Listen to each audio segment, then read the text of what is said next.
This is Andi Purewal for Boxing News. I'm joined by promoter Eddie Hearn here in Florida. Eddie, second day on the bounce. You got the third day, the fourth day, and then you've got next week and the week after that to come as well. Yeah, you're going to be interviewing me every day, probably for the next 4 weeks. So, marvellous. It's going to be the best few weeks of your life, Eddie. What more could you ask for? But here we are in Florida. Before we come on to the card, obviously the big talking point once again, everything surrounding Conor Benn. Now, I'm sure you've been asked about Robert Smith's comments earlier today with Talksport. What did you make of what he had to say? I understand, they lost the case, they lost the trial, and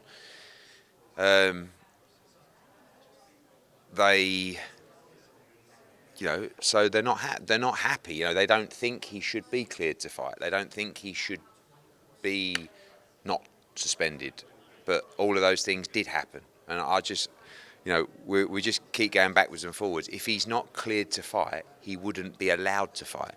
The ABC made it very clear that if he had any suspension, any fine, any reason why he wasn't allowed to fight in any jurisdiction, they wouldn't license him to fight. I don't agree with Robert Smith's comments. I'm sure he doesn't agree with mine. But ultimately, we were asked to go through a procedure. He won. He was cleared. His suspension was lifted, and he fights. Now, after this fight, we will then move forward to try and allow that fight to take place in the UK, and they will have their own decision. We'll see what happens with the appeal. But right now, we're very comfortable, as are the ABC, as are Florida, as are Texas, as are everybody involved. And by the way, the commissions here spoke to the board, who said he's not suspended, he's cleared to fight. And if he wasn't, they could have told him that. But they didn't tell him that, because he is cleared to fight. So at no point did the board say to these commissions that they spoke to, no, he is not cleared to fight. Ultimately, the suspension has been lifted. I'll come on to that word cleared shortly, but just on the back of Robert's comments, have you reached out, have you spoken to Robert or the board or anything since? I mean, they've not really been wanting to have a dialogue for many, many months now, which is frustrating. We just have to keep going through the process. I think Conor's very confident of his position. He believes he certainly wins any appeal, and if that happens, I don't know, or we await the date of that, but right now just focused on Saturday night. Just to read off some of the comments that Robert had to say and get your thoughts on it. So he said he hasn't cleared his name. A number of issues are still outstanding, which everybody's aware of. We've decided to appeal a decision. Once the appeal has taken place, we'll take it on board from there. But when Eddie says he's cleared his name, according to us, we haven't had an explanation of how the positive test came about, so I don't agree with it. So it's just a play on words. He hasn't cleared his name. He's cleared. Cleared his name is an opinion. Fact is he's cleared to fight, and everybody keeps talking about this, but nobody actually wants to sit down and actually look at themselves in the mirror and say, when you go into an appeal or a hearing and you are suspended and that suspension is lifted and you win that case, you are then allowed to fight. There is no suspension, there is no fine, there is no penalty. There is nothing stopping you from fighting, and all of those things happen with Conor Benn. I mean, you have to be, if you can't understand that, it's a play on words. What they should have said to Robert Smith is Conor Benn cleared to fight? The answer is yes, because the commissions would have already spoken to Robert Smith to confirm that there is no suspension under Conor Benn. Now, you talk about clearing his name. No one will ever be happy that he's clearing his name, but it's a play on words. And I like Robert Smith. I don't want to go backwards and forwards, but it's happening. He's fighting because he's cleared to fight, and that's like, I can't say that enough. So understand that his opinion on that, but he was asked to go into a hearing with UKAD. He did that. He won. His suspension was lifted. They may appeal. They're welcome to. We don't have any details about that yet. If that happens, he will also go through that process. And when he wins that appeal, he'll be cleared. And, he will not be suspended. Again, he will be cleared to fight, in our opinion. And right now he is. The appeal I'll come on to shortly, Eddie, but just sticking with the quote that I just read to you, he said about he hasn't had an explanation of how the positive test came about. Now, the reason I want to bring that up is because in the past I've asked you, I've asked Frank about Conor's case and him having his suspension lifted and the findings from the NADP. You've both refuted any suggestions in the past that it could have been through jurisdiction. reading that comment would suggest that he hasn't. Absolutely. Was not on jurisdiction. I've said that so many times, and it's a confidential hearing, and I won't talk any more of it, but no is the answer. And he provided all the information he was asked to provide. I don't control the hearing or the case. He went into that case. So whatever happened in that case, he won that case, and I don't know what else to tell you. Like, if you go into a court case on anything and you win that case, you move on, and that's what he did. Just it's just unbelievable that you've got the Secretary of the British Boxing Board of Control on TalkSport with Simon Jordan, and no one's talking about any other failed drug tests other than this one. It's the biggest agenda I've ever seen. But I understand people's frustration, but we are doing everything by the book. He's cleared to fight, everyone's happy for him to fight, and he will continue to fight until he's not cleared to fight, which I believe will not happen. But when he's asked to provide any information in any hearing, he has done it. Sticking with it, Eddie, because of what Robert had to say, he suggested that he's had no examination of the scientific evidence surrounding it. Has this been scientifically examined and those results given to the board and to UCAD? They haven't been requested. He's gone through a hearing. The board haven't requested scientific evidence. And he's gone through an official hearing. He's been asked to attend a process with UCAD. Okay? He went through that process. He won. He's cleared to fight. Now, what they asked for in that process, I wasn't a part of. I wasn't on the call. But he won. So I don't know what else to tell you. Like, it's just baffling. And yes, Conor Benn has scientific evidence that, you know, he has looked into. You see recently in the Sunday Times, Matt Lawton, who, you know, I believe is supportive of Conor Benn. That's my opinion, and you see that from the case. There's loads of evidence have been released by Conor Benn's team. And I believe they will release that evidence as well themselves. But at every time that's been asked to be released in a hearing, he's done it. And he went through the WBC hearing. That was the hearing to go through. Everybody complained. He needs to go through a UCAD hearing. He did that. He won. His suspension was lifted. Now, what he was asked at that hearing, I don't know. I wasn't involved in the hearing at all.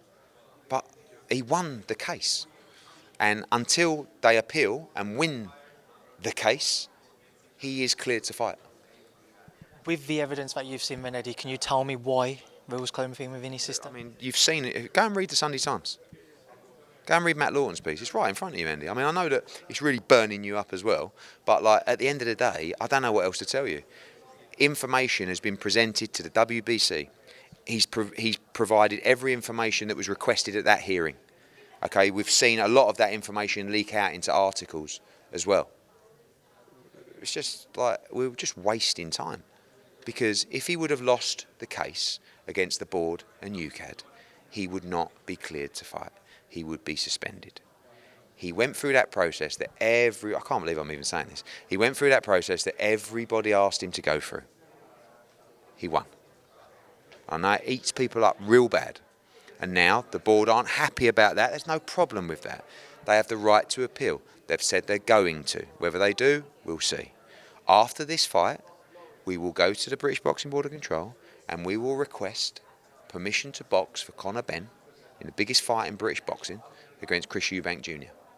And if we can't stage that in the UK for any reason, which at the moment I see no reason why that fight should not be allowed, then we will take that to an international venue where, of course, he's cleared to box by every governing body around the world because he has no suspension and he won his case. Just to say, Eddie, I obviously have no agenda against Conor. It's my job to ask for questions, and we're more. You try and be a hero. I'm not trying to be a hero, Eddie. It's not. It's my job, Eddie, to ask for questions. Andy, like I can see the way you're. You never open your mind. This is one of your problems. Not just you, but some people just refuse to sit down and say, he didn't actually even have to go through that process with the British Boxing Board and UCAD. Everyone said he won't do it. He won't do it. He went, do you know what? He sat down. He went, I don't think anyone's going to give me a chance unless I go through this process. So you know what I'm going to do? I'm going to go through this process. He went through the process that everybody said he wouldn't go through, that everybody said he'd lose, and he won his case. Now everybody wants to be an expert and say, oh, well, what actually happened on this case was... No. Because none of you were on the case. None of you know. None of you know what was presented to the WBC. None of you know what was presented to UKAD. And he won his case. His suspension was lifted. No ban, no suspension, cleared to box.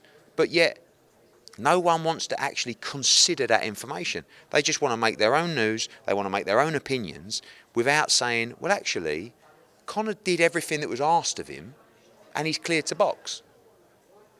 Like, I don't get it. And then the clear agenda from other promoters is, I mean, the fact that you've got people like Frank Warren saying, oh, he shouldn't be allowed to box. Frank Warren's own fighter failed a VADA test, and his team were on the phone to the commission in Massachusetts begging them to allow him to fight in the fight having failed a VADA test. Like, you got another organisation saying this is a disgrace, who are trying to make Ben Eubank. Yet I'm the only one that will come out and give you every interview every single day and answer every single question. But you have to be balanced if you're in the media. You can't just say this. You have to say this kid has done everything that's been asked of him. He attended a hearing. If they wanted specific information, I'm sure he presented it. If they didn't ask for it, I don't know. But what I do know is he won. He's cleared to fight. His suspension is lifted. I've said it a million times and I don't know what else to say. But no one wants to take that on board. So Robert Smith's play on words, he hasn't cleared his name, in my opinion. Forget that. Did he win the case? Yes, he did. Is he cleared to fight? Yes, he is. Is the suspension lifted? Yes, he is. What about acknowledging some of that? Well, Eddie, I'll retain and maintain that I don't have an agenda against Conor Benn. I didn't say you had an agenda. I said sometimes you try and be a little bit of a hero without actually taking into consideration the facts and the other side. Yeah, because these people don't do it. Because, to be honest, when the British Boxing Board of Control came on and said he has to go through UKAD, I was very surprised he did. But he done it, and the suspension was lifted, and he won the case. Moving forwards, Eddie, just to kind of pick up on something else from what Robert had to say. He said that they're appealing along with UKAD, VADA's decision. They're waiting for a date. It's a bit frustrated it's taken so long to get a date. Obviously, speaking with, again, yourself, Tony, and what have you, of these last couple of days, you've said that they've been postponing it, UKAD and British Boxing Board of Control. I didn't say the British Boxing Board of Control and UKAD have been postponing it. I said we are waiting. We have no date from anybody. When the decision came that we pushed to get that as soon as possible. And I actually said, if the hearing was in October or September or whenever it was, I would actually have waited. And I don't think he would have fought this weekend. But we have no date of an appeal. Who's postponing the date for the appeal? Anyone's postponing. I think it's a thing that takes time. You've got to push for a date. I think you have to lodge funds with someone. I don't know. I don't believe they have. I don't know who the arbitration's with. I don't know who the appeal's with. Is it CAS? Is it NAPD? All these things. So we're just waiting to hear. We're not appealing. We won the case. So we're just sitting here waiting. But what do you expect him to do? After getting cleared, just wait and then, because, again, do you think it's a coincidence that Conor Benn received the decision of his victory on the final day that decision could have been read out? And do you think it's a coincidence that the board appealed this decision basically on the final day that they could?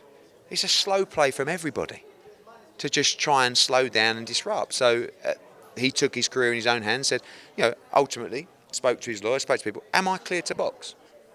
Yes, you are. Okay, I'm going to box. Simple as that. Moving forwards, Eddie, if there is evidence obviously to show that Conor is innocent, why are the board and why are UKAD continuing to appeal against it?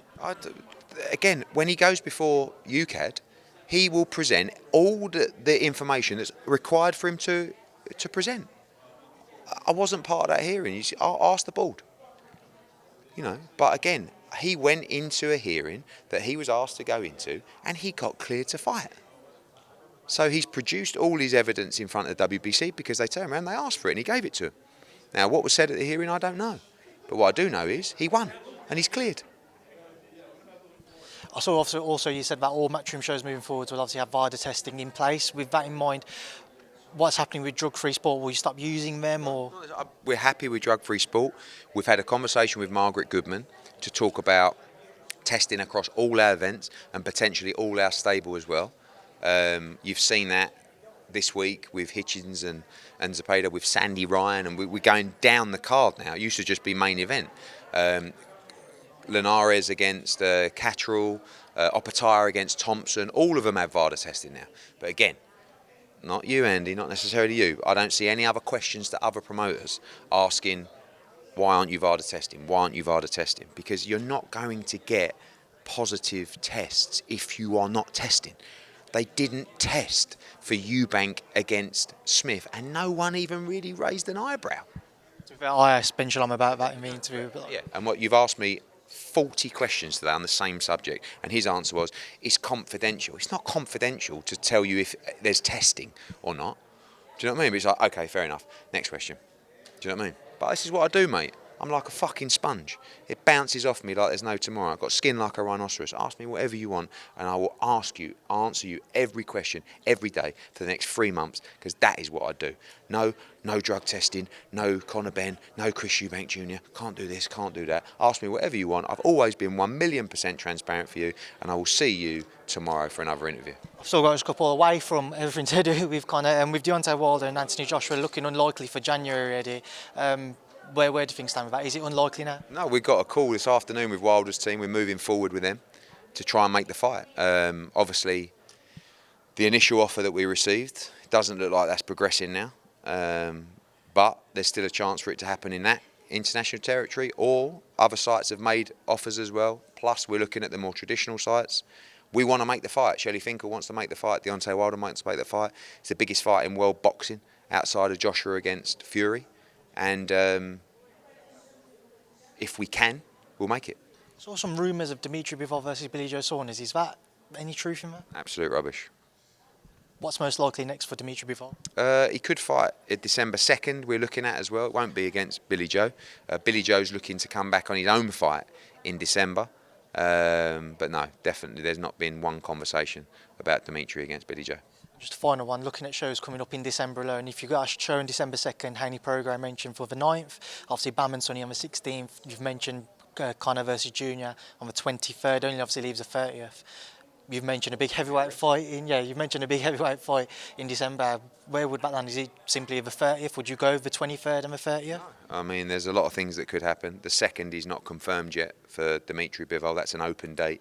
The 9th, subject to an announcement, could be Regis against Devin Haney. 16th is Bam against Sonny, and 23rd is an open date as well. Very unlikely we would go on the 30th.